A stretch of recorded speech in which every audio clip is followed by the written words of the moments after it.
Alegria, a satisfação em Cristo de saudá-los com a paz que somente Deus pode nos dar. Muito bom nos encontrarmos aqui nesta manhã. Estamos desejosos de ouvir a voz de Deus, de sermos contemplados com a sua presença e com a manifestação do seu amor em nossos corações.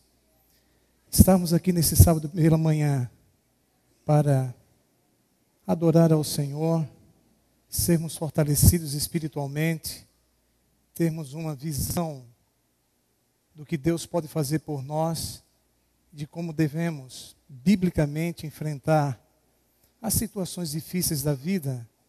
É de fato uma bênção a fé que nós temos e as orientações da palavra do Senhor. Amém? Queridos, nós estamos hoje iniciando uma série intitulada Quando? E hoje nós queremos ver quando nós nos sentimos aflitos e sem esperança, como é que nós reagimos? Se puder colocar os slides.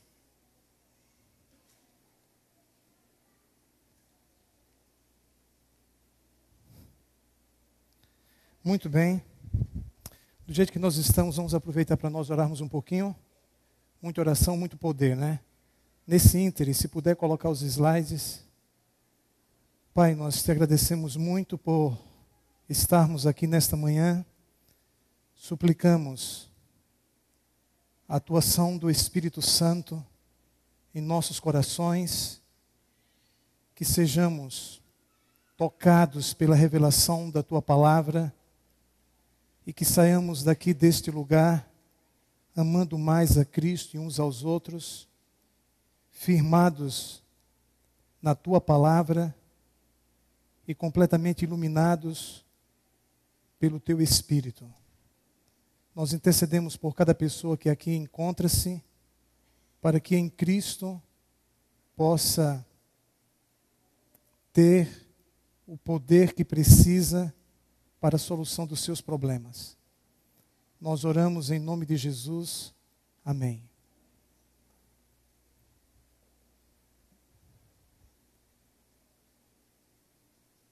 Tem como fazer a projeção dos slides? Bom, se não tiver, tudo bem. Material eletrônico acontece isso, né? Queridos, grave bem esse nome. Auschwitz. O maior campo de concentração da Segunda Guerra Mundial, feito para afligir o ser humano. Interessante que no mês de setembro do ano de 1939, a Polônia foi invadida e conquistada pelas forças da Alemanha e os nazistas começaram então a perseguição terrível contra os judeus.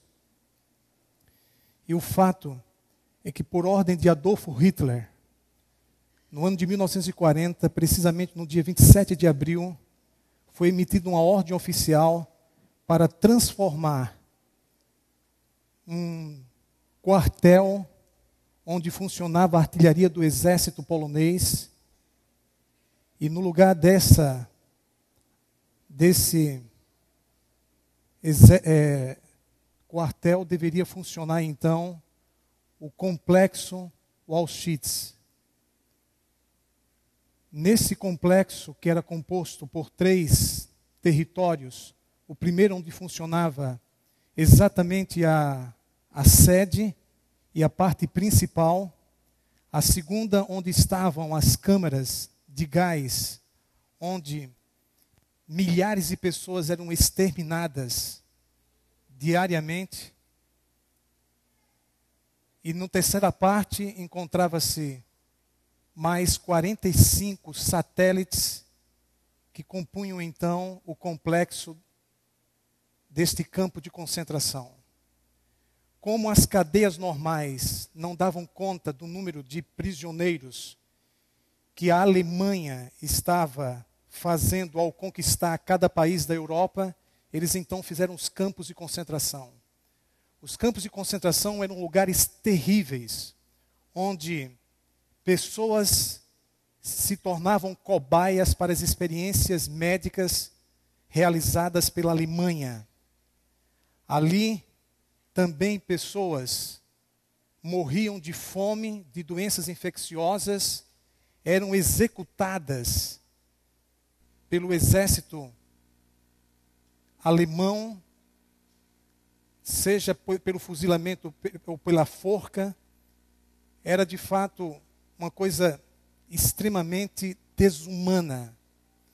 O fato é que no dia 27 de janeiro de 1945, quando os soviéticos conquistaram Auschwitz e libertaram todos os prisioneiros, houve na realidade uma tremenda alegria, e logo depois o julgamento em Nuremberg. E nesse julgamento, Rudolf Höss, que era o comandante que liderava este campo de concentração, notificou que cerca de 3 milhões de pessoas foram sacrificadas. 3 milhões. 2 milhões e 500 mil seres humanos foram sacrificados nessas câmaras de gás, e 500 mil sofreram outros tipos de mortes horríveis. Eles faziam verdadeiras valas para colocar os corpos. O fato é que eu tenho aqui algumas fotos que nos dão mais ou menos uma imagem do Auschwitz. Aqui exatamente a porta de entrada para o maior centro de aflição humana na história pelos anjos da morte nazista.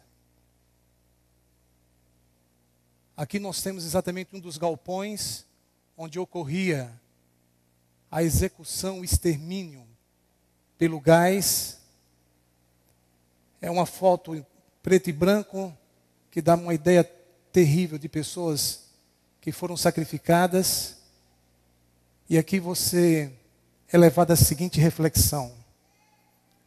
Dá para imaginar a aflição de crianças, jovens, adultos e idosos, que expressavam sua profunda aflição e desespero através de lágrimas que jorravam diante da injustiça dos nazistas.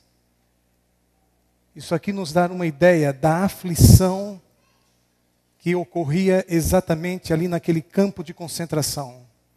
E queridos, eu quero neste momento convidá-los a refletir sobre o que significa aflição.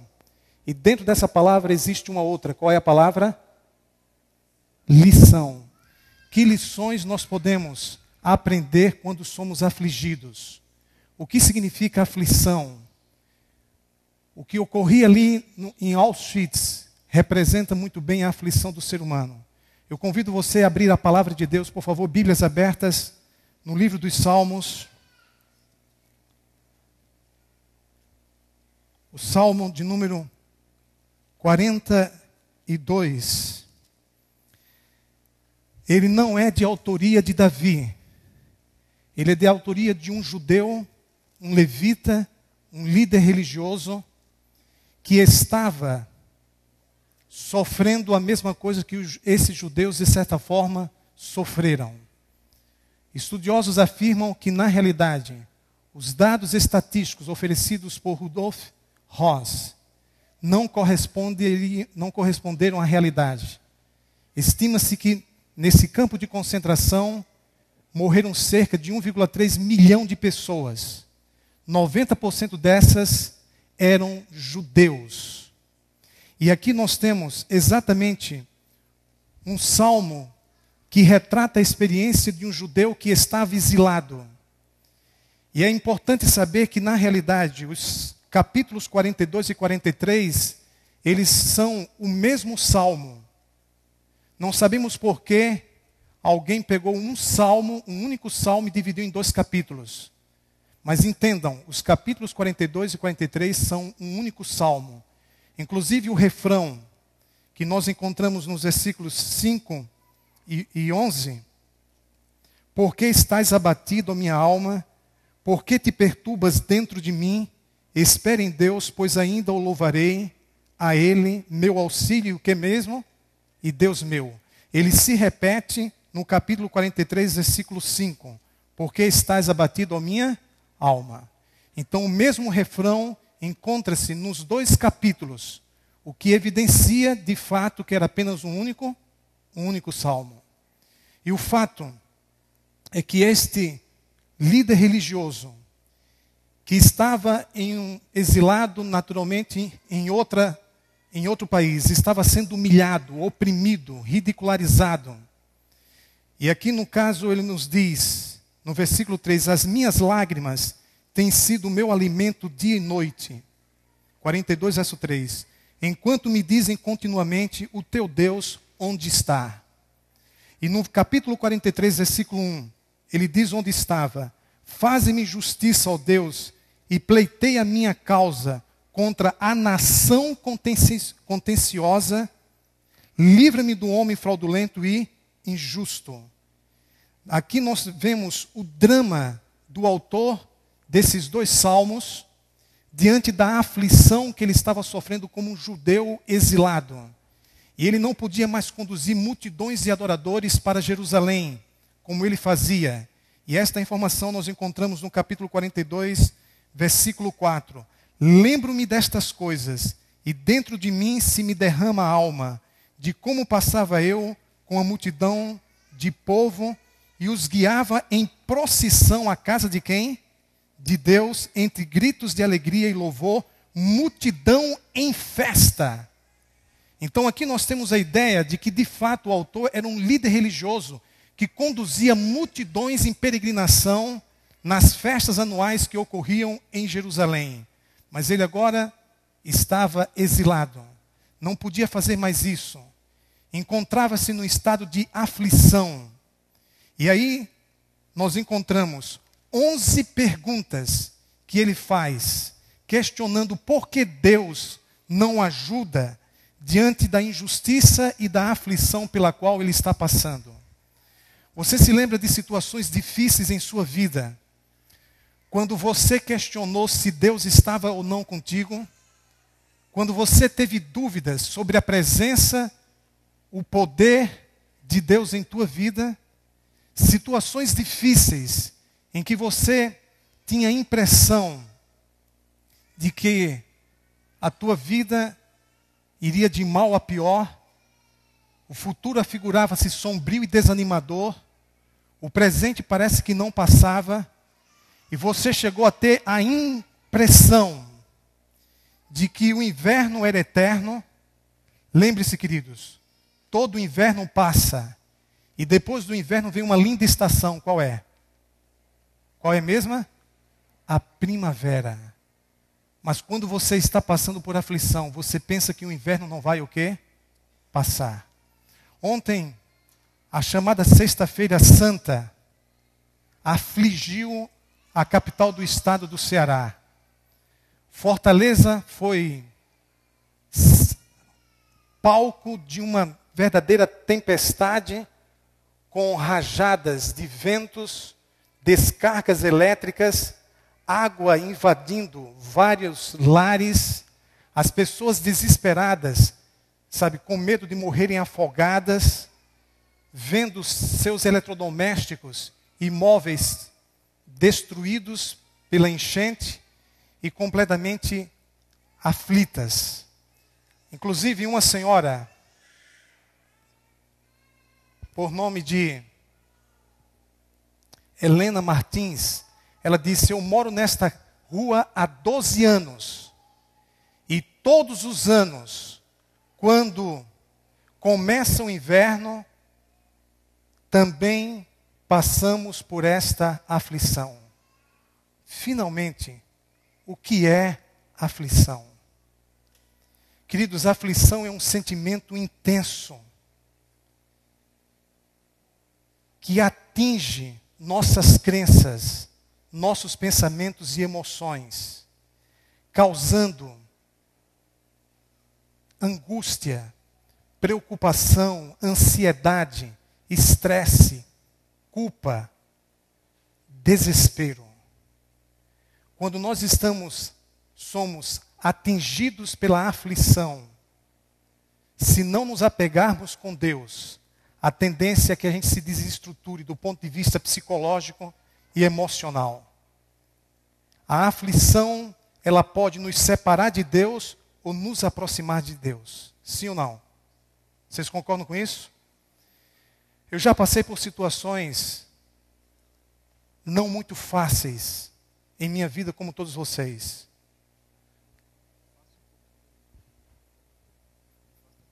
Pega um microfone com fio, por gentileza. Nós estamos tendo problema aqui com o microfone, então vou pegar um microfone sem fio.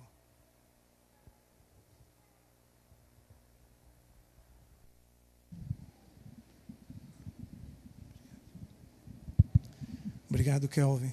Queridos, melhorou agora? Melhorou? Está melhor? Muito bem. Onde eu estava?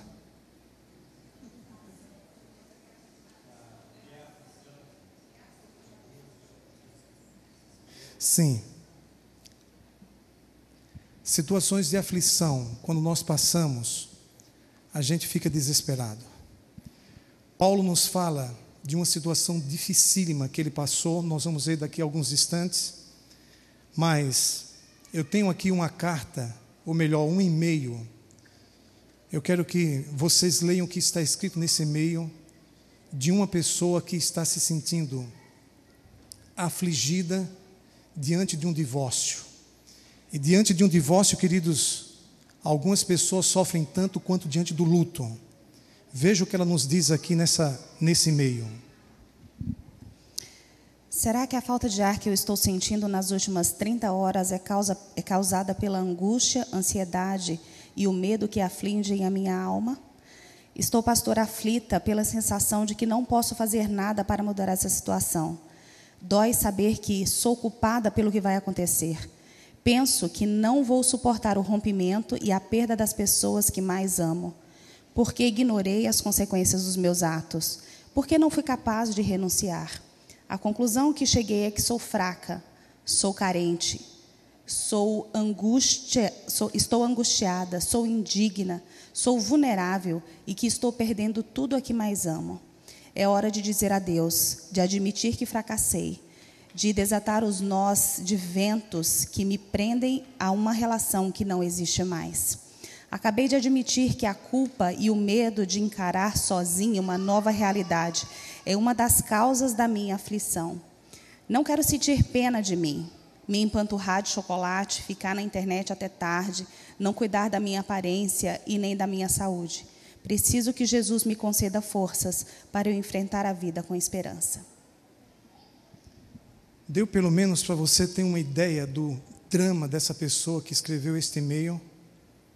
Sentindo-se culpada, incapaz, temerosa, extremamente aflita e pensando que ninguém pode ajudá-la.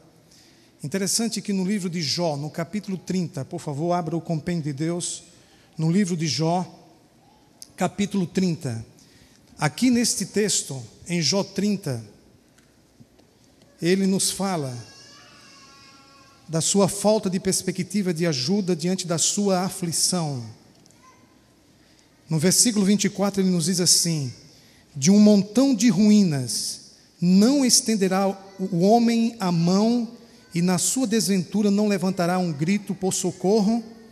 Nesse texto ele está dizendo que quando o ser humano se encontra numa situação difícil, numa situação extrema, a sensação que ele tem é que ninguém pode ajudá-lo, e nem mesmo Deus está interessado em seu dilema, em seu problema. Esta é a perspectiva pessimista de uma pessoa que está abalada em relação às suas crenças, seus pensamentos e emoções. Quem pode, no labirinto da existência, nos ajudar em situações difíceis? Vocês entendem que Jesus pode fazer isso? Jesus disse o seguinte: vinde a mim todos os que estáis cansados e sobrecarregados, e eu vos aliviarei. Amados, eu entendo que Cristo pode ser o farol que ilumina a escuridão da nossa alma quando nos encontramos angustiados. Jesus pode ser a ponte que nos ajuda a atravessar as águas da angústia que se derramam sobre a nossa vida interior. Ele pode ser o oásis no deserto da solidão, quando você tem a sensação de que foi abandonado por Deus e que deve amargar a sua triste sorte. Jesus pode ser aquele abrigo que nos protege de uma tempestade de culpa que nos causa sofrimento mental. Jesus pode ser a única saída num labirinto do desespero, quando somos atormentados pela aflição e a falta de esperança. Você precisa descobrir Jesus exatamente nessas situações difíceis e extremas da sua vida, para que Ele seja real, para que você possa conhecer o poder de Cristo por experiência pessoal. Sabe, é nesses momentos, quando mais precisamos de Deus, que Ele tem a oportunidade de expressar o seu interesse por cada um de nós e também vir ao nosso auxílio com mão poderosa para nos libertar de situações difíceis que envolvem a nossa vida.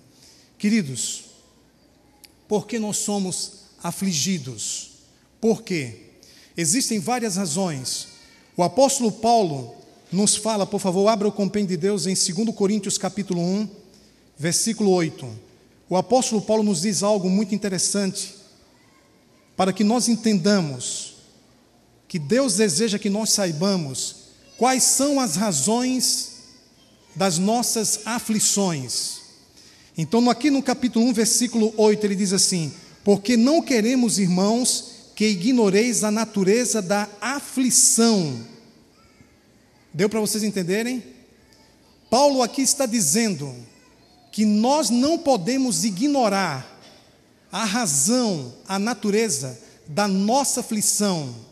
E na continuação desse texto, o apóstolo Paulo faz referência a uma aflição específica que ele passou em sua vida.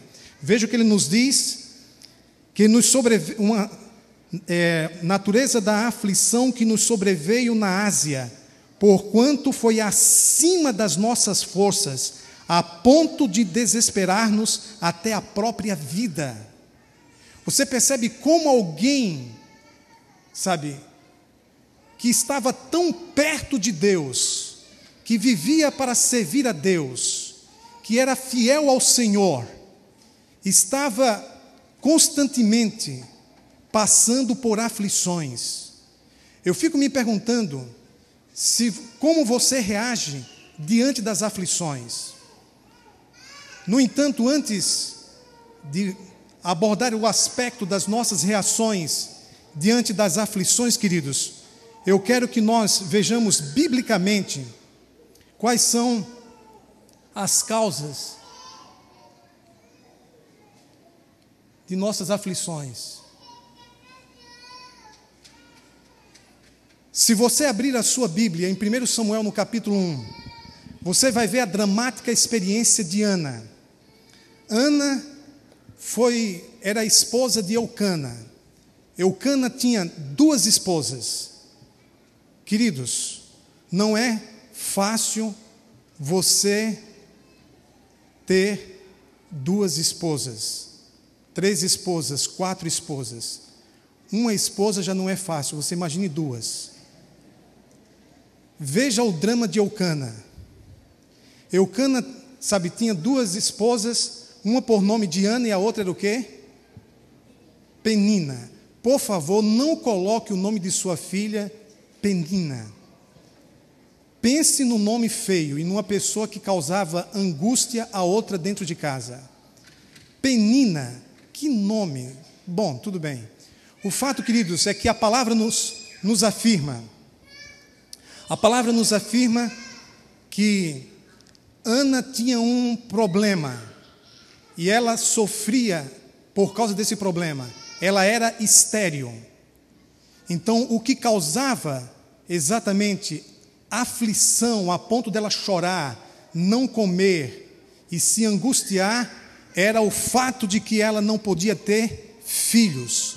Talvez você não consiga compreender muito bem o drama de Ana, por causa do aspecto da cultura e também o aspecto do tempo em que ela viveu. Mas nos tempos de Ana, não ter filhos era a pior desonra para uma mulher. E isso lhe causava exatamente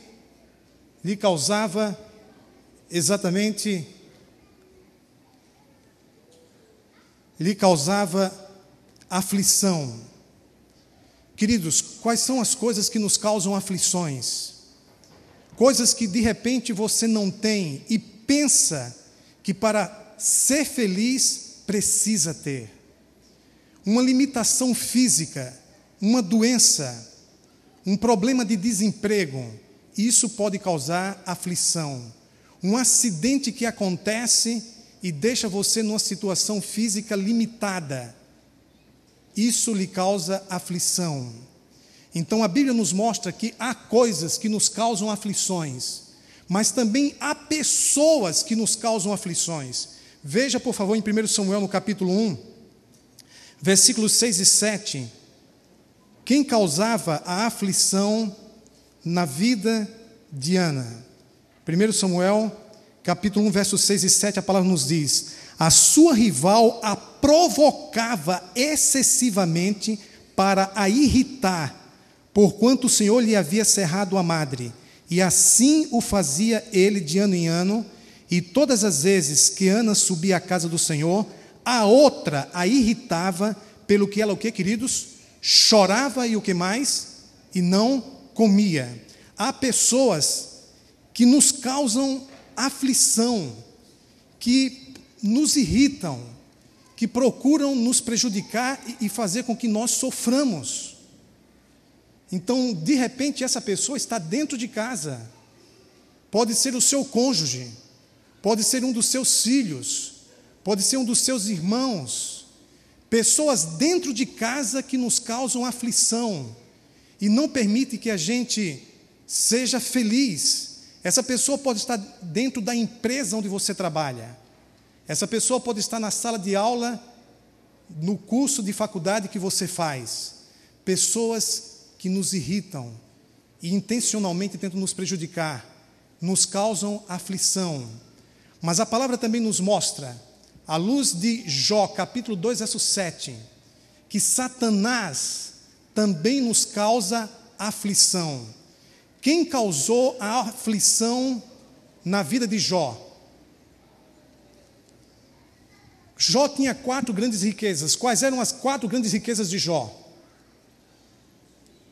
Sua fé, sua família, sua saúde e seus bens, o quê? Materiais. O inimigo causou uma série de situações adversas. Ele primeiro acabou com a família de Jó. Você imagine 10 caixões na sala da tua casa. E você olhando para cada um dos seus filhos, a aflição de Jó. Tudo que você construiu ao longo de sua vida, você perder em um dia. Seu emprego, suas finanças, sua estabilidade, seu status quo, perder tudo em um dia. Foi o que aconteceu com Jó. Sim ou não? Perdeu a outra grande riqueza, que era o que mesmo, queridos? A sua saúde. Mas, na realidade, o inimigo queria acabar com a 4ª e última riqueza de Jó, que era a sua fé. Então, ele usou a perda da família, ele usou a perda da saúde, a perda das finanças, para finalmente para atingir o que ele queria, a fé de Jó na pessoa, na palavra e no poder de Deus. Então, as aflições causadas pelo inimigo objetivam destruir nossa fé e fazer com que a gente rompa nosso relacionamento com Deus, sim ou não? Mas a palavra ainda nos mostra que nossas aflições podem ser causadas pelos nossos pecados. Às vezes você não tem noção Por que as coisas dão erradas em tua vida? Por que nada dá certo na tua vida? Por que você tem tudo para ser feliz e sente-se tão infeliz? A Bíblia nos mostra, queridos, que às vezes as nossas aflições são causadas pelos nossos pecados. Por favor, mais uma vez, abra o compêndio de Deus no livro dos Salmos. Bíblias abertas no livro dos Salmos, capítulo 34, ou melhor, capítulo 32. Livro dos Salmos, capítulo 32. O texto bíblico aqui nos diz o seguinte. Veja que como esse texto clarifica as coisas. Bem-aventurado o homem a quem o Senhor não atribui iniquidade e em cujo espírito não há o quê? Dolo. Verso 2, verso 3. Enquanto calei, os meus pecados envelheceram os meus ossos, pelos meus constantes gemidos todo dia, porque a tua mão pesava dia e noite sobre mim.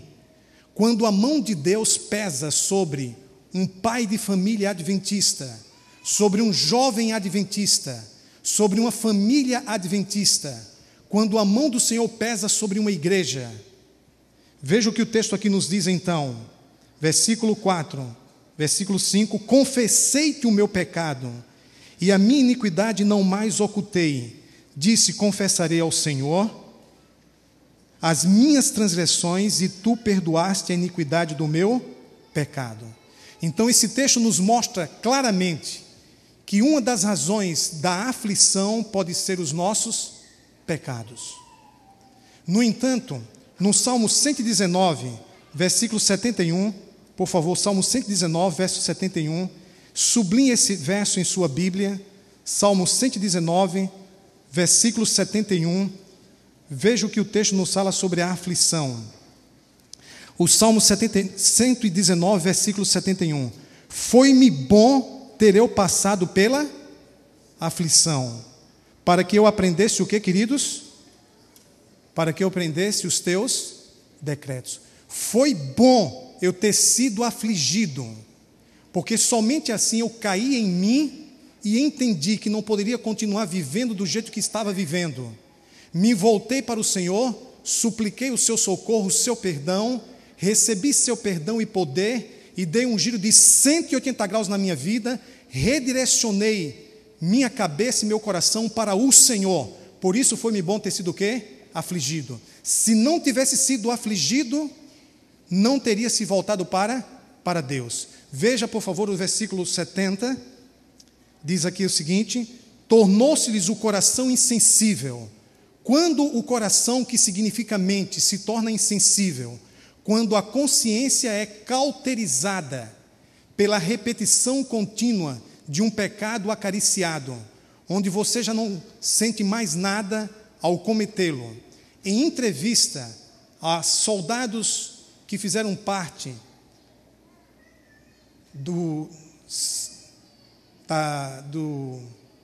de Auschwitz, eles disseram que ao cometer os assassinatos não sentiam mais nada. Se tornaram o que, queridos? Insensíveis. E o texto ainda diz assim, como se fosse de sebo, mas eu me comprazo na lei do Senhor. Então, queridos, Paulo diz que não devemos ser ignorantes quanto às causas da nossa aflição. Mas as causas das aflições, elas variam muito de pessoa e de situações. Por exemplo, pessoas na Bíblia que foram profundamente afligidas. Adão e Eva foram afligidos por causa de quê? Por causa de quê? Do pecado. E o que foi que aconteceu? Receberam uma ação de despejo, sim ou não? Do Éden. Como se não bastasse, eles ainda deixaram de ter roupa de grife, e a grife do céu, e passaram a se vestir de quê? De quê mesmo? Folhas de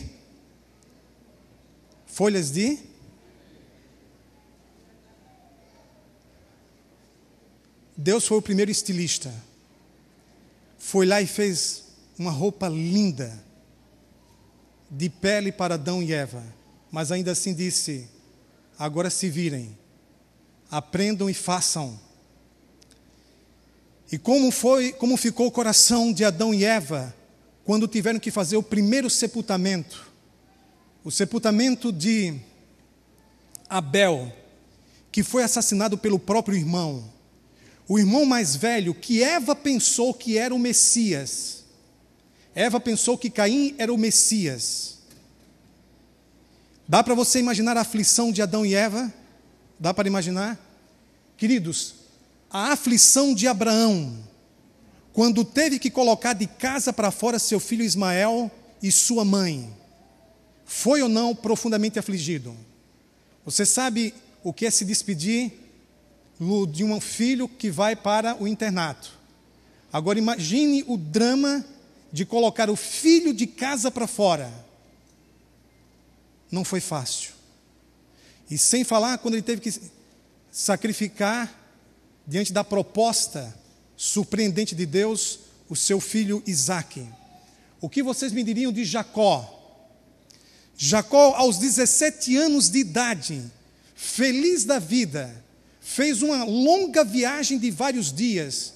Quando viu os irmãos, veio sorrindo por encontrá-los. E o que aconteceu? Seus próprios irmãos, com quem ele brincava, com quem ele compartilhava a sua vida, o lançaram em uma cisterna. E ele não pôde fazer nada. Dá para imaginar a aflição de um adolescente de 17 anos nessa situação? Como se não bastasse, o pegaram e o venderam como escravo para os ismaelitas, que o levaram para o Rio Grande do Sul, não foi isso? O levaram para onde? Para o Egito. E lá chegando ele conseguiu um emprego muito bom, quase que o equivalente a um emprego numa multinacional. E ele disse: agora a vida está boa. Quando menos espera, acontece uma injustiça e ele é preso. Sabe quantos anos durou a aflição de José? Durou 13 anos. Parecia que não ia acabar nunca. Mas durante esses 13 anos, Deus o preparou para algo grandioso. Nós vamos ver daqui a pouco. Queridos, o que vocês me dizem da aflição de Ana, como nós já vimos? Se puder passar aqui o slide.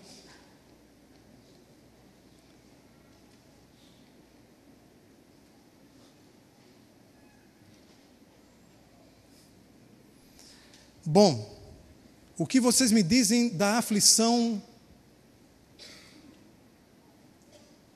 Pode voltar mais? Da aflição de Elias. Quando Elias conseguiu enfrentar aqueles 400 profetas e depois correu morrendo de medo de uma mulher. Mas também não era qualquer mulher, né? Foram 40 dias numa maratona tremenda. Se angustiou tanto que desejou a morte. Davi, em várias situações, de acordo com o livro dos Salmos, se sentiu tão afligido que clamava pelo socorro divino. Jeremias passou por uma situação dificílima. Pedro, quando traiu a Jesus, de acordo com o Evangelho de Lucas, capítulo 22, versículos 60 a 62, ele chorou amargamente e voltou para o Getsêmani, profundamente aflito. Paulo, na Macedônia, passou por um estado de angústia muito grande. Veja esse texto, por favor, em 2 Coríntios, capítulo 7, versículo 5. Por favor, 2 Coríntios, capítulo 7, versículo 5. Veja a angústia que Paulo passou. 2 Coríntios, capítulo 7, versículo 5. O texto bíblico aqui nos diz o seguinte: porque chegando nós à Macedônia, nenhum alívio tivemos, quando de repente você está passando por uma situação difícil e não tem nenhum alívio. Lembre-se, Paulo passou por isto. Nenhum alívio tivemos. Pelo contrário, em tudo fomos atribulados. Lutas por fora e o que mesmo? Temores por dentro. Lutas por fora e temores por dentro. Aflições externas e internas que atingiam suas crenças, seus pensamentos e suas emoções, a ponto de desestruturá-lo se não fosse a sua fé em Deus. O que vocês me dizem do próprio Jesus, ali no Getsêmani, quando ele pede que Deus o livre do cálice da aflição, e chega a suar sangue, num estado quase que sobre-humano, de angústia, de estresse, de ansiedade e de desespero. Jesus não era um suicida, e ele pediu a Deus para não morrer. Mas a Bíblia nos mostra, queridos, que as aflições têm propósitos. Como eu já disse para vocês, dentro da palavra aflição, existe uma outra palavra, qual é? Lição. Que lições podemos extrair quando somos afligidos? Que lições vocês acham que Jesus, espiritualmente, na aflição do Getsêmani, ele interiorizou? Ele interiorizou a aceitação da vontade de Deus? Sim ou não? Ele interiorizou sua dependência absoluta do Pai? Sim ou não? Ele interiorizou a sabedoria, a humildade? Sim ou não? A gratidão? Então, na aflição, nós assimilamos e interiorizamos virtudes que nós nunca teríamos de outra forma. Veja, por exemplo, aqui, suponhamos que nós tivéssemos aqui um prego, e esse prego é você. Suponhamos que tivéssemos aqui um pedaço de madeira, e esse pedaço de madeira representa a vida. E suponhamos que tivéssemos aqui um martelo, que representa o que, queridos? As aflições. Para você colocar um prego na areia, você precisa de martelo? Precisa, Marcos? Não precisa. Você pode pegar um prego e colocar na areia. Mas qual é a firmeza e a profundidade de um prego na areia? Nenhuma. Vocês concordam com isso? Nenhuma. Quando você não passa por aflições, você é como um prego na areia, não tem firmeza. Mas, no entanto, quando você pega o prego e o coloca na madeira, cada golpe recebido pelo martelo aprofunda mais e mais o prego. E quanto mais o prego se aprofunda na madeira, mais ele fica o quê? Firme e se torna útil. Queridos, as marteladas, os golpes, os sofrimentos da vida nos firmam no madeiro da cruz. Quanto mais nós nos aprofundamos no madeiro da cruz, nós nos firmamos em Jesus Cristo. Não existe, na realidade, uma fórmula mágica. A dor proporciona crescimento espiritual. Entenda que o sofrimento é, na realidade, usado por Deus para suprir necessidades que muitas vezes nós não temos nem consciência de que precisamos aprender aquelas lições. Mas Deus sabe que nós precisamos e permite que passemos por situações difíceis que nós não compreendemos. Mas veja o que Jesus nos diz no Evangelho de João, capítulo 13, versículo 7. Alguém pode ler para nós? Everton, leia para a gente, por favor. Evangelho de João, capítulo 13, versículo 7. O que é que a palavra nos diz? Evangelho de João, capítulo 13, versículo 7, ao vivo, em cores em som estéreo, por favor, Everton.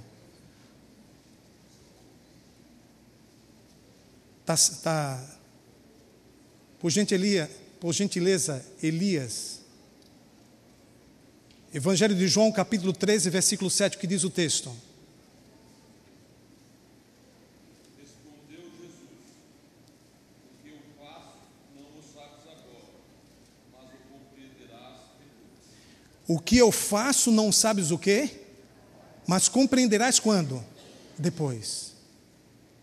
Se lembram daquela linda história das pegadas na areia? Quando eu pensei que estava sozinho, na realidade eu estava nos braços de quem? O que eu faço agora não sabes, mas compreenderás quando? Depois. Há coisas que Deus permite que aconteçam em nossa vida, que no presente nós não entendemos. Só que mais importante do que entender é aceitar e se submeter à vontade de Deus. Mas compreenderemos quando? Depois. É exatamente isso que a palavra está dizendo. Queridos, quais são então os propósitos, biblicamente falando, da aflição? De acordo com Deuteronômio 8:2, revelar como está o nosso coração. Quando nós somos sobressaltados por uma aflição, nossas reações revelam o tamanho de Deus em nós. Nossas reações revelam como está o nosso coração em relação a Deus, a sua palavra, a sua lei, a sua vontade. Vocês podem confirmar isso em Deuteronômio capítulo 8, versículo 2. Sabe, um outro propósito da aflição é nos preparar para algo grandioso. Foi o que aconteceu com José, e vocês podem confirmar isso no Salmo 105, versos 17 a 22. Isaías 48:10 fala de purificar o nosso coração, o nosso caráter na fornalha. Romanos 5, 3 e 4 diz que a aflição produz perseverança, experiência e esperança. E consolar, segundo Coríntios 1, versos 4 e 6, afirmam que Deus permite que nós passemos por aflições para termos condições de compreender e ajudar e consolar outras pessoas que passam por situações difíceis. Alguém que passou por um câncer, alguém que teve um filho que em 6 meses morreu de leucemia, pode compreender uma mãe ou uma pessoa que esteja passando por essa situação, sim ou não? Pode ou não pode? Essa semana, o Torcim disse: pastor, nós precisamos visitar uma pessoa. Disse: tudo bem. Qual a razão da visita? Ele está com Parkinson. Opa! Ninguém melhor do que o pastor para visitar quem está com Parkinson. Sim ou não? Deus permite que nós passemos por situações difíceis para compreendermos, sermos sensíveis e consolarmos os outros. É isso que o texto de 2 Coríntios nos diz, queridos. Está claro isso, sim ou não? Esse pintor holandês, Vincent van Gogh, considerado um dos maiores pintores, artistas plásticos de todos os tempos em todo o mundo, ele pintou cerca de 700 quadros e também escreveu cerca de 700 cartas. O fato é que essas cartas nos dão uma visão do seu amor pela arte, mas também nos dão uma visão do seu sofrimento. Viveu na penúria. Durante toda a sua vida, dos 700 quadros que ele desenhou e pintou, só vendeu um. Era sustentado por seu irmão, a quem ele chamava de Theo. E o irmão o incentivava e segurava a situação desse grande artista holandês, que viveu no ostracismo, completamente desconhecido pela sociedade da época. Viveu no século XIX. Nasceu em 1853 e morreu em 1890. O fato é que Van Gogh, esse pintor holandês, ele, aos 45 anos de idade, teve um ataque de loucura e partiu para a automutilação. Tamanha era a sua aflição e angústia, e com uma navalha ele cortou a própria orelha. 2 anos depois, ele partiu para o suicídio com um tiro no coração e morreu aos 47 anos de idade. O que fez este homem cometer um suicídio? A aflição e a falta de esperança. Queridos, nós podemos nos desestruturar, mas não podemos perder o quê? A esperança. E lamentavelmente foi isso que aconteceu. Não obstante, 100 anos depois, por ocasião de sua morte, um dos seus quadros foi encontrado em uma cerca de um galinheiro. 100 anos depois, um dos seus quadros foi vendido em 1990 por 82,5 milhões de dólares. Dá para você entender essas coisas? A gente pensa que o inverno nunca vai passar, mas depois do inverno vem o quê? A primavera. Depois do inverno vem a primavera. Amados, a palavra de Deus, através de Jesus Cristo, nos diz em João 16:33, no mundo tereis o quê?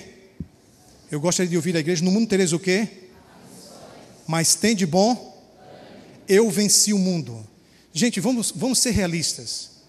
Como você passar pelas aflições com bom ânimo? Quando essa aflição atinge suas crenças, seus pensamentos e emoções, como? Como isso pode, no caso, acontecer? Queridos, não há uma outra fórmula. De acordo com esses textos bíblicos, nós temos que passar pela aflição orando muito. E foi o que aconteceu com Ana. A questão é que quando nós somos afligidos, nós deixamos de orar. Mas a Bíblia nos mostra que Ana buscou ao Senhor. Alguns, quando são afligidos, deixam de vir à igreja, deixam de estudar a lição da escola sabatina, deixam de orar e rompe seu relacionamento com Deus e transfere a culpa para Deus. E criam ressentimentos e mágoas no íntimo do seu coração contra a pessoa de Deus que não se atrevem a falar. Não obstante, Ana, humilhada, sem comer, chorando, buscava ao Senhor e suplicava o socorro divino. Não há outra forma de passar pelas aflições se não for orando mais do que numa situação normal. Então, por favor, ore mais quando você for afligido. Segundo, crer nas promessas. Vocês se lembram do que o texto do Salmo 34:19 diz? Os justos têm muitas o quê?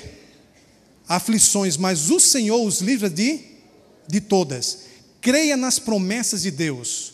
Os justos passam por muitas aflições, mas o Senhor os livra de todas. E são nas aflições que nós temos experiências com Deus que marcam a nossa vida e se tornam referências para a nossa fé.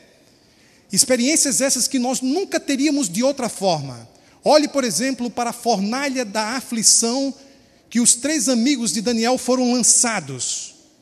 Se eles não tivessem, sido lançados naquela fornalha, não teriam tido uma experiência sobrenatural da intervenção divina do próprio Cristo salvando miraculosamente as suas vidas. Essas experiências, essas aflições, fazem com que tenhamos experiências na fé que nós não conseguimos obter na meditação da palavra. Você só consegue obter passando pela fornalha da aflição. Vocês concordam com isso? Mais ainda, queridos, confie em Deus. Esse texto eu quero que vocês leiam. Por favor, abra o compêndio de Deus no livro dos Salmos, no capítulo 40. E olha que texto inspirador. Isaías capítulo 40. O texto bíblico aqui, Isaías não, Salmos. Capítulo 40. Nos diz aqui: esperei confiantemente pelo Senhor. Nós não gostamos de fila. Nós não gostamos de engarrafamento. Nós não gostamos de esperar. Mas se existe uma coisa que precisamos aprender, é ter paciência e esperar o tempo certo. E o salmista disse: esperei confiantemente pelo Senhor. Ele se inclinou para mim e me ouviu quando clamei por socorro. Tirou-me de um poço de perdição, de um tremedal de lama, colocou-me os pés sobre uma rocha e me firmou os passos. E me pôs nos lábios um novo cântico, um hino de louvor ao nosso Deus. Muitos verão essas coisas, temerão e confiarão no Senhor. Bem-aventurado o homem que põe no Senhor a sua o quê? Confiança. Na aflição, coloque a sua confiança em Deus. A falta de confiança em Deus, sem você querer, é fé no diabo. Quando falta fé em Deus, é porque, lamentavelmente, consciente ou não, você está crendo mais no poder do mal do que no poder do Criador. Ponha a sua confiança no Senhor. Que seja uma decisão espiritual, que seja algo intencional, que você seja agraciado pelo Espírito e pela palavra, e confie no Senhor. Mais ainda, queridos, a Bíblia recomenda na aflição louvar e orar, firmar-se na palavra, alegrar-se na esperança e agradecer ao Senhor. O texto de Romanos 12:12 diz assim, vamos ler Romanos 12:12, não consegui agora me lembrar. Alegrai-vos na esperança, sede pacientes na tribulação e na oração perseverantes. É isso mesmo. Romanos 12:12, pode conferir. Alegrai-vos na esperança, exatamente quando você está sendo afligido. Alegre-se na esperança. Sede pacientes na aflição, na tribulação e na oração o quê? Perseverantes. Aqui está uma fórmula bíblica para você passar pelas aflições com expectativas positivas em relação ao futuro. E o texto aqui, agradecer ao Senhor, 1 Tessalonicenses 5,18 diz, em tudo dai graças, porque esta é a vontade de Deus em Cristo Jesus para convosco. Qual é a vontade de Deus para a minha vida? Estou passando por uma situação difícil. A Bíblia diz, em tudo dai graças. As coisas espirituais só se compreendem como, queridos? Espiritualmente. Experimente obedecer à palavra. Experimente agradecer a Deus quando coisas ruins aos teus olhos acontecem e quando você sofre. Experimente agradecer a Deus e você verá o que acontecerá em seu coração em pouco tempo. A gratidão tem um poder extraordinário e temos que agradecer a Deus pelas aflições que passamos. E você pergunta como, pastor? Porque Deus tem propósitos e Ele sabe tirar de coisas ruins coisas o que? Muito, muito boas. Vocês conhecem o hino de número 230? O hino de número 230, ele nos fala, sou feliz em Jesus. Quem foi que compôs esse hino? Quem foi que disse, sou feliz em Jesus, e em que situação? Como alguém que foi capaz de fazer isso diante do que passou? Queridos, o autor deste hino é Horatio Gates Spafford.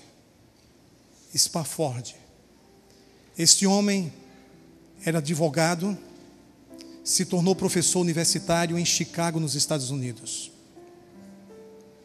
Tinha uma linda família, membro de uma igreja tradicional, um intelectual que também era espiritual e extremamente comprometido com a pessoa de Deus, com a palavra de Deus e com os planos de Deus. Conseguiu juntar dinheiro, ter algumas propriedades, mas em um incêndio que ocorreu no mês de outubro do ano de 1871 em Chicago, ele perdeu tudo o que tinha. Mas com fé em Deus e trabalho, conseguiu reconstruir sua vida financeira. Sua esposa ficou doente e, por recomendação médica, ele então financiou a viagem dela para a Europa, para a França. E naquele dia ele se despedia de sua esposa e de suas 4 filhas que a acompanhavam. O navio que estava indo em direção à França, à noite, enquanto todos dormiam, se chocou, houve uma colisão com outro navio britânico. Em apenas 30 minutos o navio afundou. 10 dias depois, ele recebeu uma mensagem. Os sobreviventes conseguiram chegar no país de Gales. E de lá ela mandou uma mensagem com apenas 2 palavras: salva sozinha. Ele perdeu as 4 filhas. Imediatamente pegou o navio em direção à Inglaterra para encontrar-se com sua esposa. E durante a viagem, ele então compôs esse hino: sou feliz em Jesus. Como ele poderia escrever um hino deste, se Jesus não fosse o farol de sua vida, não fosse a ponte de sua vida, não fosse a força e a razão de sua vida? Onde este homem conseguiu forças para aceitar a perda de 4 lindas filhas? Sua esposa sobreviveu, teve mais 2 filhos, um lindo casal. E infelizmente, em 1880, ele perde o filho, extremamente desgostoso, sai de Chicago e vai para Jerusalém, com sua esposa e sua única filha que lhe restou. continuou fiel ao Senhor, continuou firme no Senhor, e em 1888 morreu, e sua vida se tornou uma inspiração de perseverança e esperança. A palavra de Deus nos diz, queridos, que em Cristo nós podemos encontrar forças para vencer. A Bíblia diz que em Cristo somos mais o quê? Mais do que vencedores. Eu sei que a vida não é um mar de rosas. Eu sei que a vida de muitos, de repente, não é fácil. Mas por favor, entenda que é por meio dessas tribulações que importa que muitos de nós entremos no reino dos céus. Não há outra forma de você enfrentar as aflições a não ser com muita oração, com fé nas promessas, com confiança em Deus, com firmeza na palavra e com gratidão. Não há como você enfrentar as aflições sem ser assim. Não existe uma fórmula mágica. Não existe. O que nós precisamos é amar a Jesus independente de qualquer coisa, seguir a Cristo incondicionalmente, ser todo de Jesus, aconteça o que acontecer, porque Jesus está acima das minhas aflições e tribulações. O que nós precisamos é passar pelas aflições de mãos dadas com Deus e ver Deus atuando em nossa vida e cumprindo o Salmo 34, versículo 19, que diz o quê? O justo tem muitas aflições, mas o Senhor os livra de todas. Vamos ficar em pé e vamos cantar esse lindo hino, número 230 do Inário. Louvemos ao Senhor.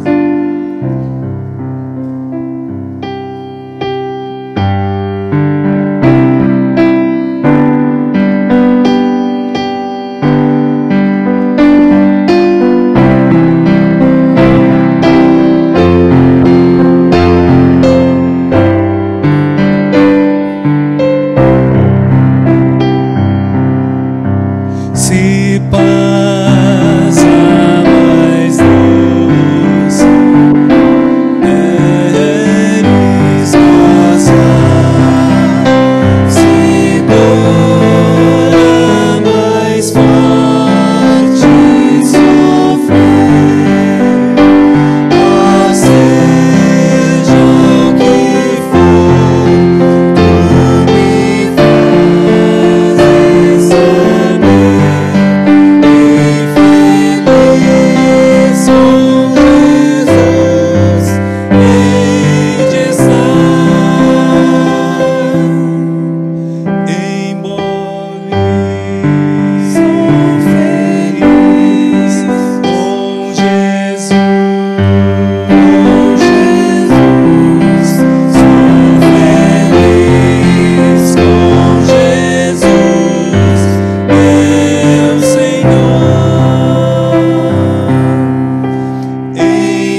Deus nos diz, e não somente isto, mas também nos gloriamos nas próprias aflições, sabendo que as aflições produzem perseverança, e a perseverança, experiência, e a experiência, esperança. Queridos, oremos. Santo Deus e Pai, a compreensão deste tema nos leva aos teus braços. Queremos te pedir que aumentes a nossa fé quando passarmos por situações difíceis, nas quais somos atormentados pela angústia, pela ansiedade, pela preocupação, pelo estresse, pela culpa e até mesmo pelo desespero ou pela depressão. Ajude-nos a nos apegarmos mais e mais contigo, a orarmos intensamente, a nos submetermos à tua vontade, a aceitarmos a tua soberania e com humildade e sabedoria e confiança que possamos esperar para ver o livramento que vem do Senhor. Tua palavra diz que o justo passa por muitas aflições, mas que o Senhor os livra de todas. Então ajude-nos a crer, Senhor, em tuas promessas e a ver com nossos próprios olhos a tua mão não pesando sobre nós, mas em nosso favor. Que a tua destra fiel possa nos sustentar em teus braços. Pedimos, Pai, pelas pessoas que estão passando por situações difíceis, mas também por aquelas que estão numa boa fase de suas vidas, para que Jesus seja tudo em cada um de nós, pelos méritos da cruz, que Ele seja o nosso farol, que Ele seja a nossa ponte, que Ele seja o nosso abrigo, que Ele seja o nosso oásis no deserto da solidão e diante das situações difíceis que sobressaltam a nossa vida, a nossa família e a nossa igreja. Tome-nos em tuas mãos, em nome de Jesus. Amém. Aproveite esse momento, abrace a pessoa que está do seu lado, fale para ela sobre uma promessa da palavra de Deus e que nós tenhamos fé no Senhor.